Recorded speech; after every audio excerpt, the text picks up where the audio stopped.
Hazrat Abu Hurairah radiyallahu anhu said that some people submitted, O Allah's Apostle sallallahu alaihi wasallam, shall we sight our Lord on the resurrection day? He sallallahu alaihi wasallam said, do you feel any trouble in seeing the sun when there is no patch of cloud on it? They submit, no. He sallallahu alaihi wasallam again said, do you feel any inconvenience in seeing the full moon on the 14th night when it is not covered with cloud? They submitted, no, O Allah's Apostle sallallahu alaihi wasallam. He sallallahu alaihi wasallam thereupon said, you will sight Allah Jalla Jalaluhu in the same way on the resurrection day.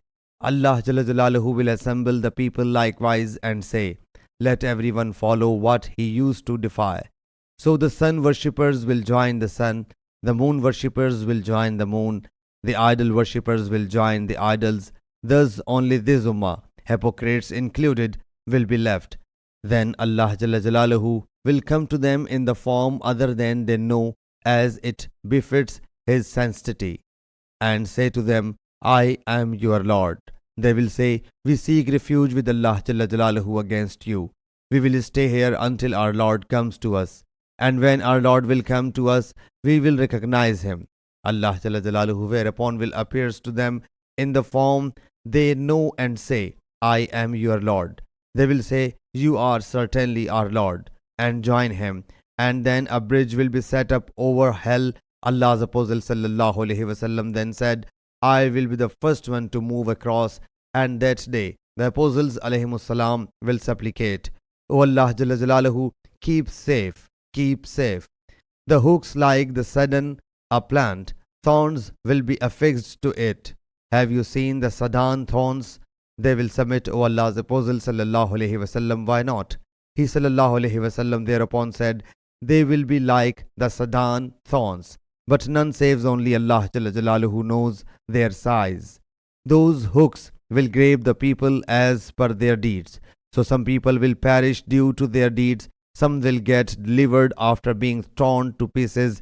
Thereafter, finishing the people's judgment, Allah Jalla Jalaluhu will resolve to take out from hell the people He has resolved to take out, the people who must have testified that there is no worthy of worship save Allah Jalla Jalaluhu. Then the angels will be ordained to bring them out, so they will recognize them by the marks of prostrations, for Allah Jalla Jalaluhu has forbidden hell to devour the traces of prostrations.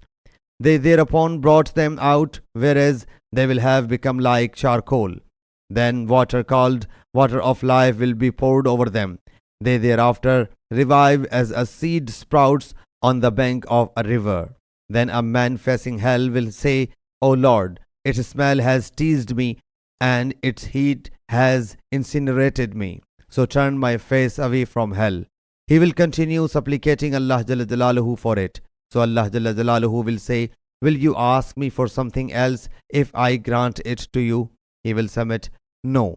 By your honor, I will not request you for something else. So his face will be turned away from hell. Later he will submit, O Allah Jalla Jalaluhu, bring me close to the door of paradise.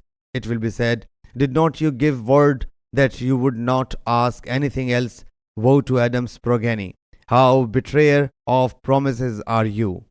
He will keep on praying for it until he will be said, will you demand for something else if I grant it to you? He will submit, by your honor, I will not ask for anything else. Allah Jalla Jalaluhu whereupon grant him that after taking covenant and pledge from him, and bring him near the door of paradise.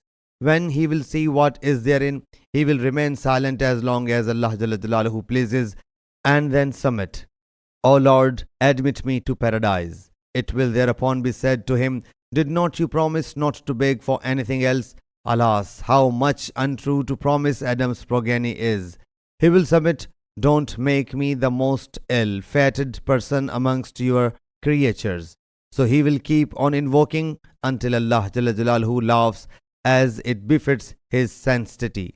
When Allah Jalla Jalaluhu will laugh at him, he will be granted the permission to enter paradise. When he will enter it, he will be asked to aspire. He thereupon will make aspirations. He will thereafter be again asked to aspire. So he will make aspirations until all his aspirations will come to an end. It will be then said to him, this as well as more equal to this all is for you. Hazrat Abu Hurairah radiyallahu anhu said, this is the man that will be the last to enter paradise. Sahih Bukhari Hadith number 6573.